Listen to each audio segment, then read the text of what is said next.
I'm Monique, an instructor in the ESL program at Houston City College.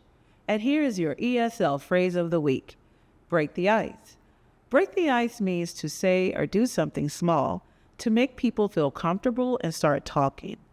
We use this phrase at the start of a meeting, class, or social situation when people are shy or quiet. Here is an example.